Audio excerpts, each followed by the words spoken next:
Good evening, everyone.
All right. Good evening, everyone. You are welcome to today's session.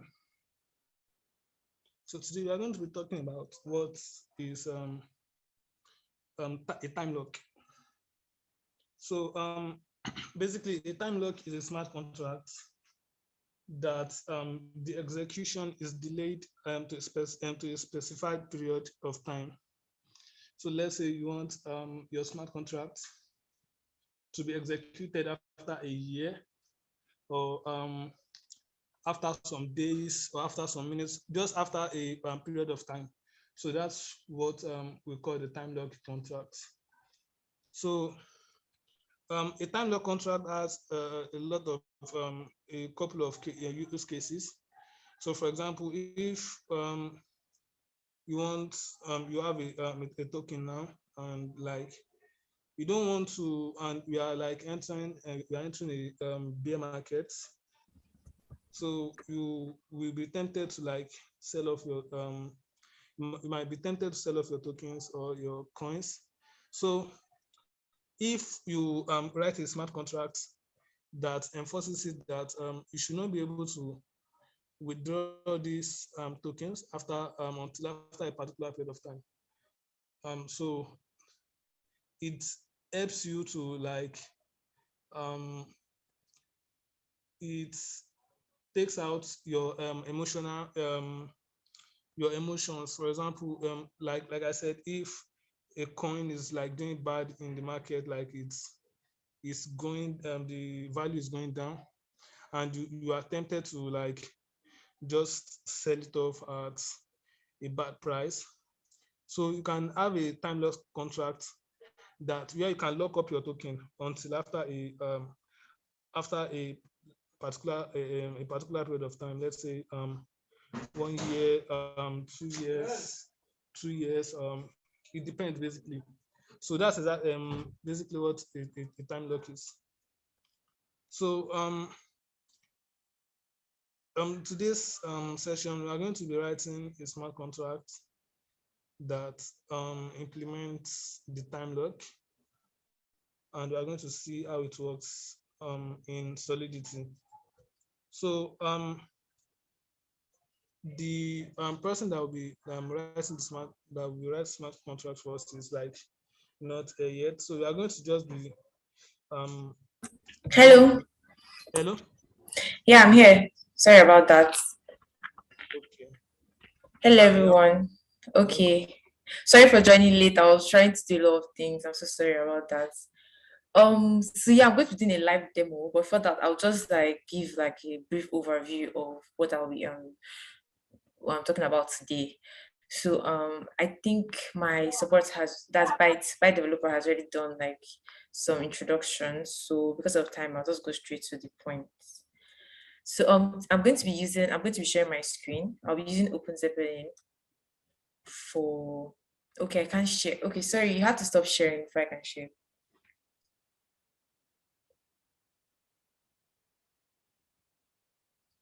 Um Byte, can you hear me? Okay. yeah, I've done that. Okay, cool.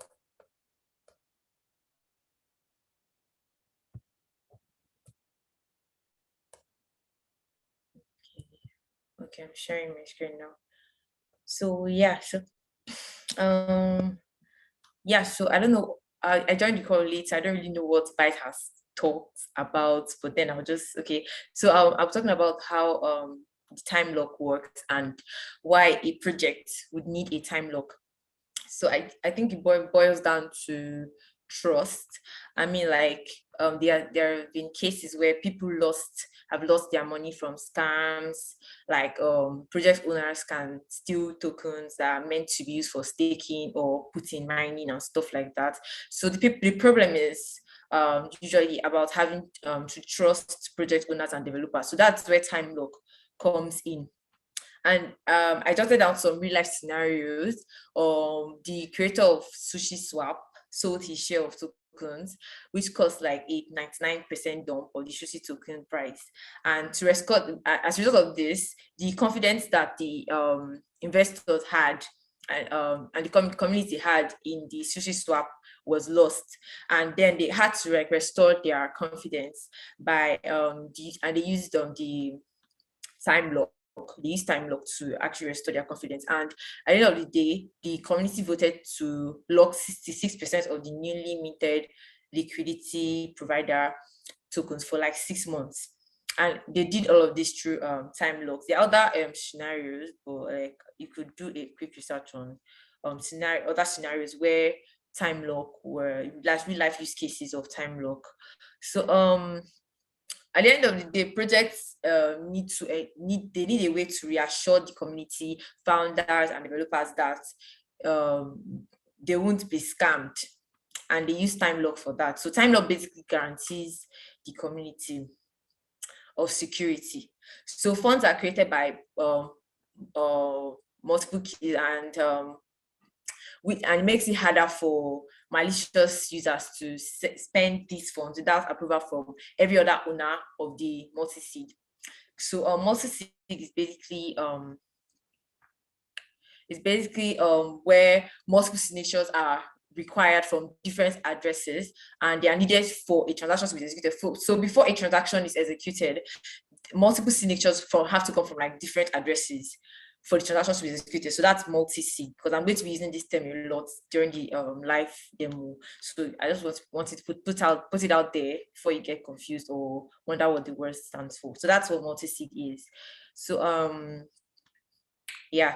So I'll just go quickly into right what time lock is. So time lock is basically a smart contract that delays function calls from another smart contract until a predetermined amount of time has passed. I'll come again. Time contract is, please can everyone hear me? I don't know if my network is behaving. Okay. So time lock is okay. I said time lock is a smart contract that delays function calls of another smart contract until a predetermined amount of time has passed. So most of the times it's is a token out of the contract as it makes funds unaccessible until a certain later time. So funds will be unaccessible until a certain later time that will be set by you and stuff like that. So time locks are used by project owners to demonstrate their commitment to the project and to prove that, okay, this project is legit, for you, for the community to use and stuff. So there are certain roles that correlate with time lock, and to list the major roles that I think I came across was they are the proposer. Sorry, I'm stuttering. I'm actually in the hotel, and the hotel is cold as hell. I've turned off the AC and it's still cold. I'm sorry. So so there's proposers, there's the executors, there's the administrators. So I think we also have the owners and stuff like that. So the proposers are responsible for scheduling and canceling operations. I'm going to show you the proposal and all of that in the live demo. So the proposers are responsible for scheduling and canceling operations. And the proposal role is a very critical role that should be given to governing entities. Very, very critical role. So, and it could be an externally owned asset or sorry. Can you zoom in your screen? I think they are not seeing it very well. Oh, okay. I'm actually not showing anything yet. So I just left my screen open on Open Zeppelin because that's what I'll be using. So this is like Open Zeppelin I have open here. I hope they can see it now because I just zoomed in. Yeah, I think it's better now. Okay, thank you. So we also have another role that comes with time lock contracts, which is the executor's role. So the executor's role is in charge of executing the operations scheduled by the proposals once the time lock expires. Then there's the administrator's role that is for managing the proposals and executors. So that role, the administrator, the admin role is better it's self-governed because how will I put this now? Because so the role should only be given to like the time lock itself, but on deployment, both the time lock and the deployer will have the role. So that after configuring and like testing and stuff, the deployer should renounce the role and all the operations have to like go through the time lock process itself. It might not be clear, but I'll show you the live demo. So you should make sure that these roles are filled with reliable entities because the deployer renounces if the deployer announces the admin rights and stuff like that. And also the proposals can have like say on all the operations. So yeah, it has to be given to trusted entities. These roles have to be given to trusted entities. So proposals now, for instance, proposals, like I said, they have a say on all operations. So they can cancel operations they disagree with, including operations to remove them from the proposals. So you have to make sure that the role is only given we have to make sure that the role is only given to reliable people and stuff. So then we have owners. So owners, a multi-sig owner or asset owner is the person that directly calls the function on the target contract. So there's the target contract, which is what I'm going to create an ERC20 token, which will be our target contract for this live demo. And there will be a multi-sig owner, which will also create with Open Zeppelin. So that said, I didn't give like an introduction of Open Zeppelin, sorry. So the Open Zeppelin Defender, we're going to be using the Open Zeppelin Defender, and it can be used to protect users and provide them with more guarantees. And we're also going to be setting up a time lock and all of that. So Open Zeppelin basically brings security to the decentralized phase and stuff like that. So it provides three major things, which are security, reliability, and risk management. So let me not diverse. So basically, it ensures that the contracts are secure, and it also comes with a contracts library that acts as like a building block for decentralized applications, and comes with the contracts wizard, which is what I have open on my screen, that generates any type of contracts. Example, the ERC token, ERC20 contracts, rather. So right. So what else down score? Okay, so like I mentioned, the proposals, there are multi-sig owners that have given up their ownership of the target contracts to the time lock. So basically, I'm going to do like the live demo. I'm going to have like a multi-sig. I'm going to have a multi-sig owner that is going to give up ownership of the target contracts to the time lock. So the time lock will now become the owner of the target contracts. The multi-sig will then act as a proposer and send a proposition to the time lock. For instance, now meeting 1 billion tokens and stuff like that. So the time lock would now delay this action by let's say 24 hours or minutes or whatever. It will delay this action, and by delaying this action, it's going to give the community time to react. So if the community believes that meeting the 1 billion projects or whatever is not good for the project, then they have time to solve the token before it devalues and all of that. So there's also the executor rule. So once this let's say 24 hours has passed, the executor will now realize its action to minting and stuff like that. So let me just quickly do the live demo. I'm freezing. I don't know why I'm freezing. There's so much code. I have turned on AC. Okay, sorry about that. I'm shaking. So okay, I'm going to open this. Okay, like what I have here open is the Open Zeppelin. I'll send the link in the comment section. Yeah.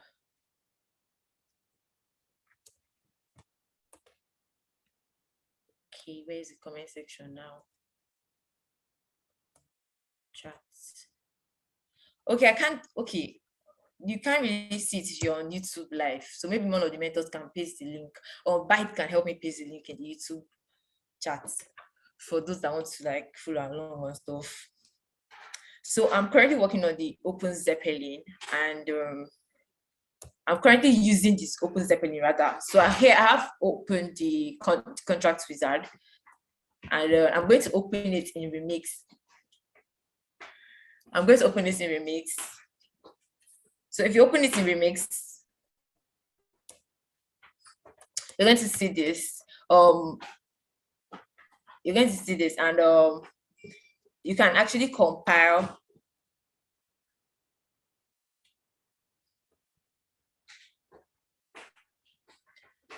Okay, I'm waiting for my wonderful network.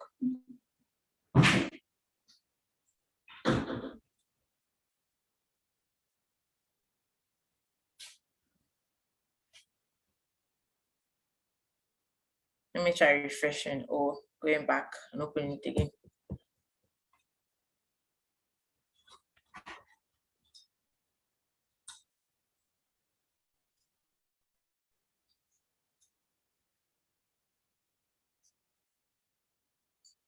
Sorry, my network is, I think because I'm in Zoom call, it's a bit slow. Sorry about that. Yeah, I've shared the link in the YouTube. Okay, thank you.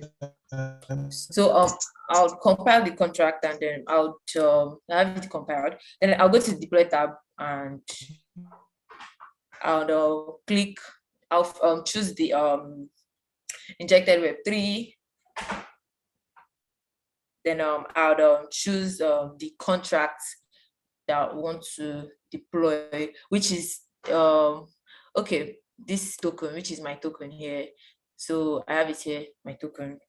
So once I choose this, I'll click on deploy.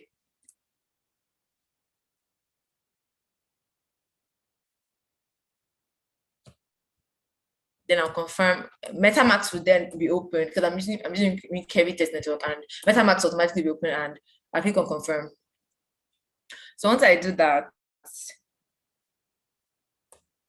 I'll go back to MetaMask, and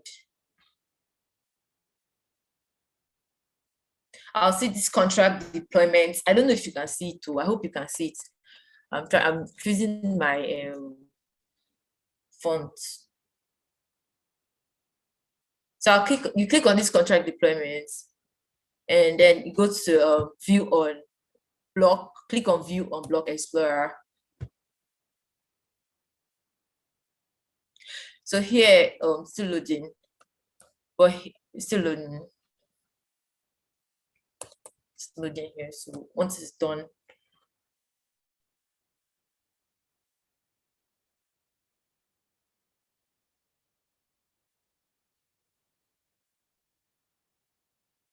so I'm waiting for it to be done loading so I can copy the contract address.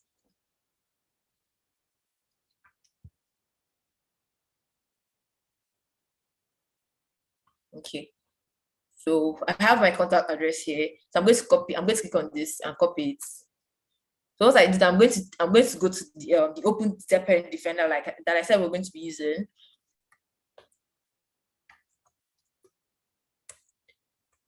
What's going on?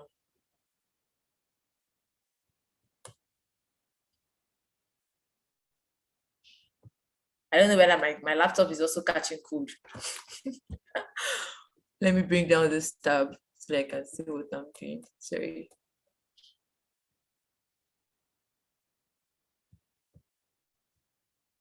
Please hope you can see my screen. Please, is my screen still saying? Yeah, we can see your Chrome. Okay, thank you.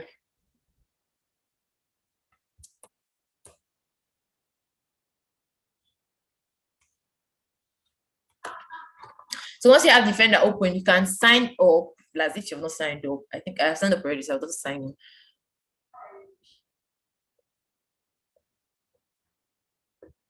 Why is this one showing now?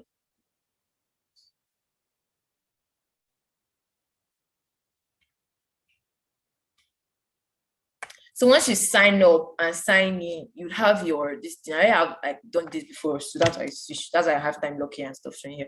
So the next thing is I have copied the contract address, right? So notice the components um on the left hand side, I think here. I'm going to import the contracts.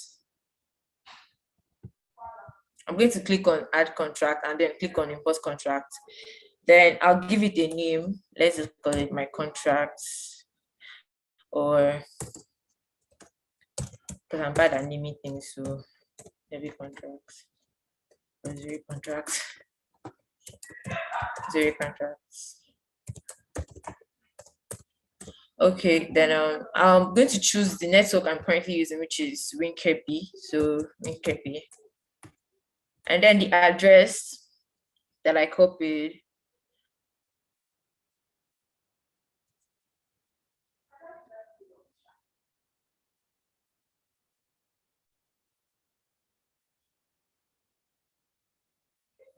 This one is not blocking view. Okay.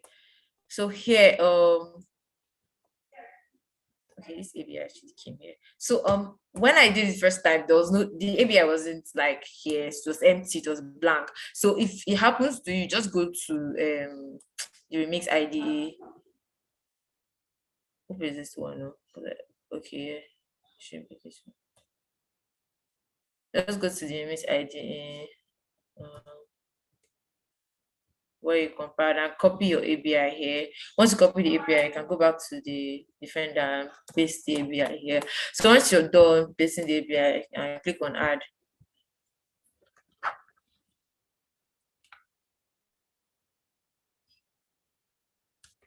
And then you can click on new proposal. Then admin action. So why I did that, why I just did that, why I clicked on the new proposal and admin action, I'm trying to confirm, you're trying to confirm that you are the owner of the contracts, basically. So you can go to the dashboard and click on the address book to do that. So you can click on, go to the dashboard, which is here, then click on the address book to confirm that. Now next thing I'm going to do is I'm going to create a multi-sig, which basically means, like I said earlier, multiple signatures from different addresses that are needed for a transaction to be executed. So the same process, I'll actually go back here and click on add contract, but this time I'll click on create Genesis safe. Then I'll give the multi-sig a name.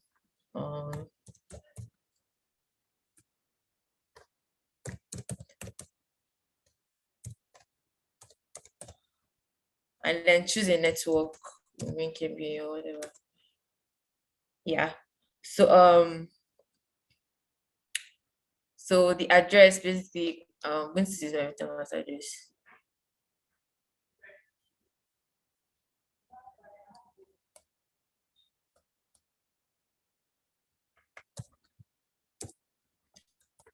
Right. So if you can add an owner, basically this address confirms the transactions that is sent to this multi-sig. Then threshold, if you have like if you have two accounts, let's say you're adding two accounts, you made the threshold 2, but now it's just 1, so it's 1. So once you're done, okay, once you're done, click on the create Genesis safe. And then I think you'll be asked to, what's all this one? Oh, okay, sorry about that. Then you ask to confirm the transaction. That's MetaMask prompts you to confirm transaction, so you click on confirm.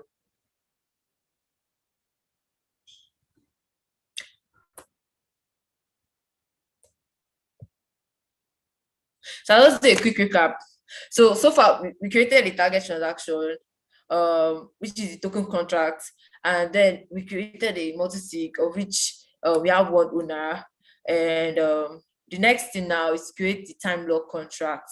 So the same process, just go to admin, click on add contracts, create time lock.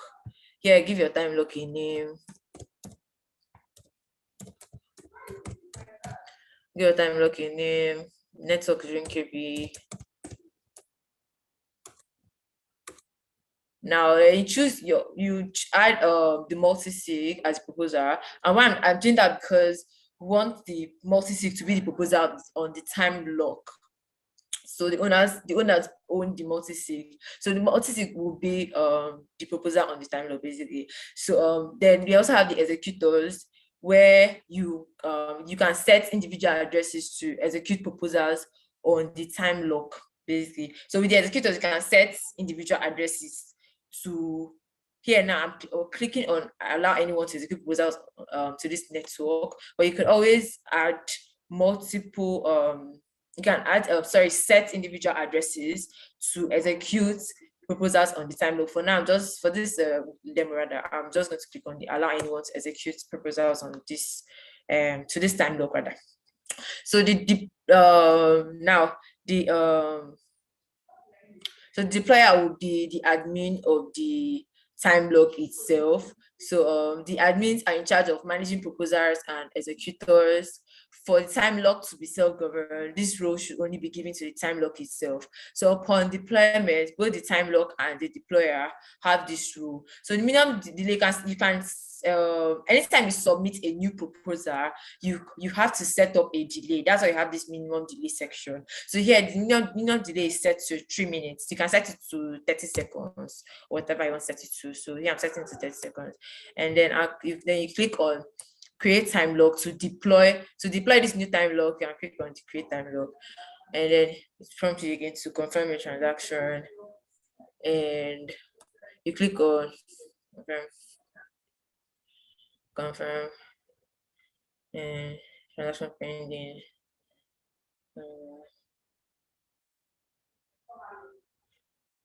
So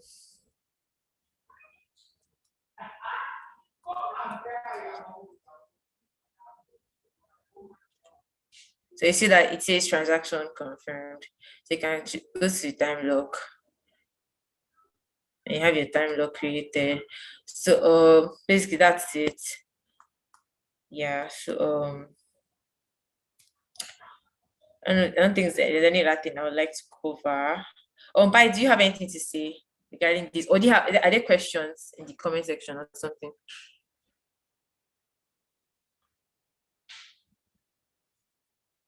Yeah, there's a question. Okay. Can you redefine what multi-sig is? That they missed the definition. Okay. I said multi-sig basically means multiple signatures from different addresses that are needed for a transaction to be executed.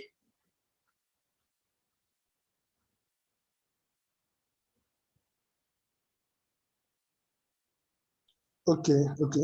I think there's no other question apart from that. Okay, so I'll just end with like I mentioned earlier, the whole essence of the time lock, and or just do a quick.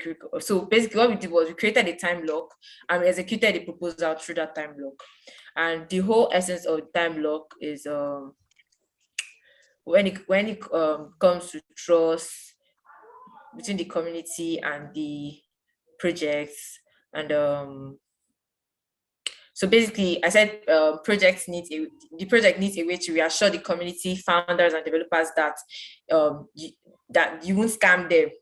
So that's why they use the whole time lock stuff. So time lock basically guarantees the community, and then the time lock basically add additional security in case a private key, for instance, is compromised. There's still a window of time to react before a malicious proposal is executed. Like we saw during the live demo, we saw like set like a minimum delay time and all of that. So a time lock can stop a rogue development team from unilaterally executing an action which is detrimental for the community. So it allows investors to exit the protocol in time if necessary. So basically, it reduces the trust required from the community and also decreases the risks for the community. That's basically what time lock is, and that was what we actually covered in this live demo today. I apologize for my shaking voice. Code wants to finish me here. Okay. They said, can you give us some use cases of the time lock? Okay.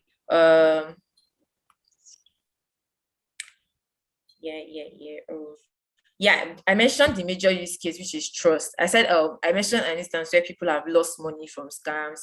An instance where project owners can steal tokens that are meant to be used for staking and put in mining and stuff. So the problem is having to trust project owners and developers. So trust is like the major use case of the time lock. And I also mentioned there's also another real life scenario that I did not point out, which is the pancake swap.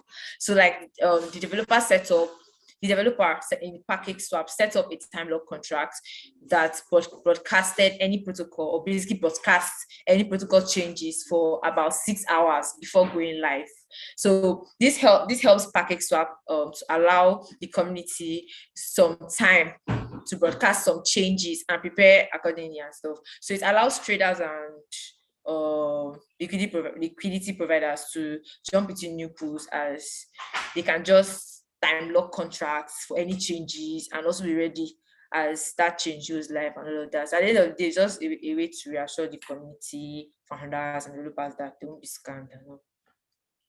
So hope that answers your question. Okay, another question. So what are the requirements to run a multi-sig contract? What are the requirements to run a multi-sig contract? Yeah. I don't really get the question. Can you help?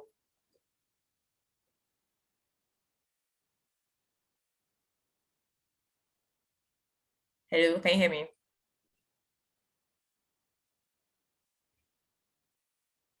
Hi, can anyone say hi if you can hear me, please? Yeah, we can hear you. Okay, I was asking Byte if you can help, or any mentor can help, because I didn't really get the question. Yeah, they said what are the requirements for running multi-sig contract? Yeah, I don't really get the question. Please, Byte, can you take it?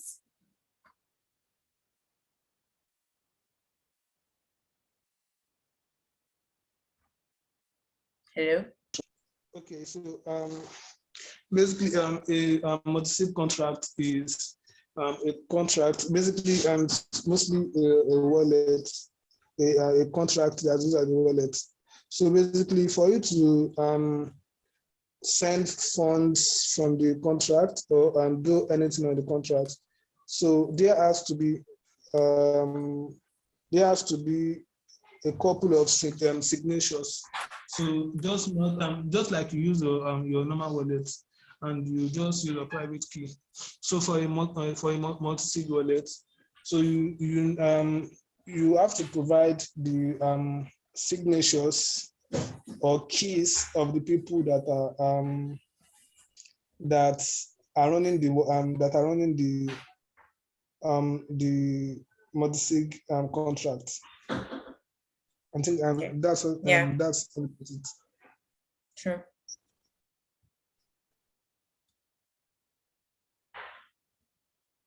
Yeah, are there any other questions?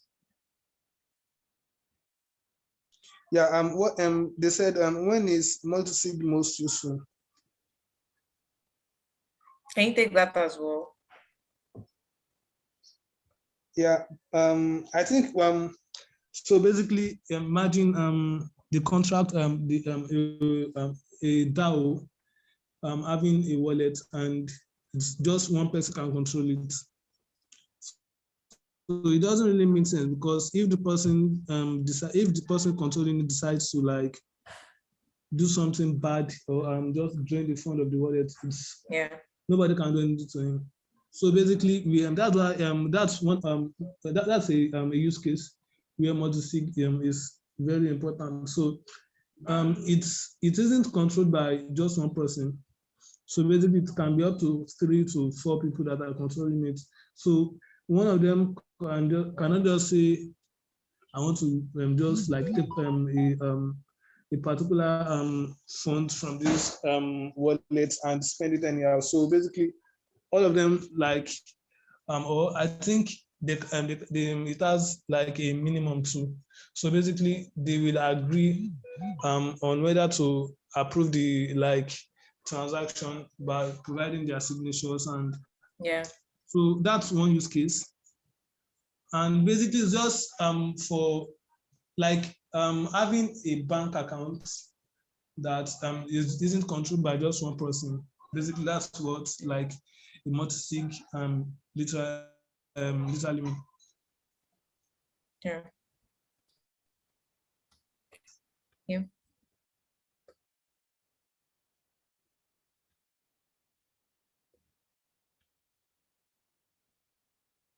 Are we good now? Or Yeah, I think there's another question. How will the community know that a contract is signed out? sends, I think it sends notifications, basically sends notifications to community. Really don't know how it works, but like I think I saw something like that.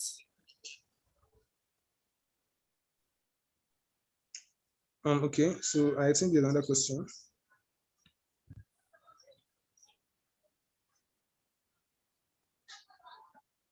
So if we have a multifunctional contract like the ERC20 token we created that has the ability to stake, reward miners, and more, how does this time lock come in? Will the function Sorry? just be added to our code? I didn't get I that. think What did you say? okay, let me go again. Yeah, they said so. If we have a multifunctional contract like the ERC20 token we created that has the ability to stake, reward miners, and more, how does this time lock come in? Will the function just be added to our code? Please take it to. I don't get it. Yeah, but I think it's going to be included in the wallet from the beginning. So that's basically what I think. And also there are upgradable contracts. So basically, you can just write a smart contract in a way that you can upgrade it, and then if you feel like you don't need the time lock now in your ERC20 token, so you basically have a token where that you can upgrade. They are not written like normal ERC20 token. They have like a set of a pattern that they follow, so they can be upgraded properly. So you can just write a normal ERC20 token using the upgraded writing it in an upgradable way. Then in the future, when you see the need to add the time lock, you can just upgrade your smart contract by adding more functions or variables to the smart contracts. I think that's it. So if you're writing a non-upgradable smart contract, you have to write it along with the ERC20 token from the beginning. Okay. Makes sense. Thank you. I think we're like 8 minutes. I think we've spent so much time already. So is that all the questions, or we should call it a day? Yeah, that's all. Okay, another one person asked, multi-sig is just like a joint wallet. Is it just like a joint wallet? Yeah, I think basically that's it. Just like a joint wallet that more than one person can control. Yeah, and like the signatures are required from everybody before any transaction can be executed. Okay. Yeah, exactly. Okay then. So we're going to call it a day now, right? Yeah. Okay, thank you. Okay, bye. If you have more questions, please drop it on Discord. Okay, bye.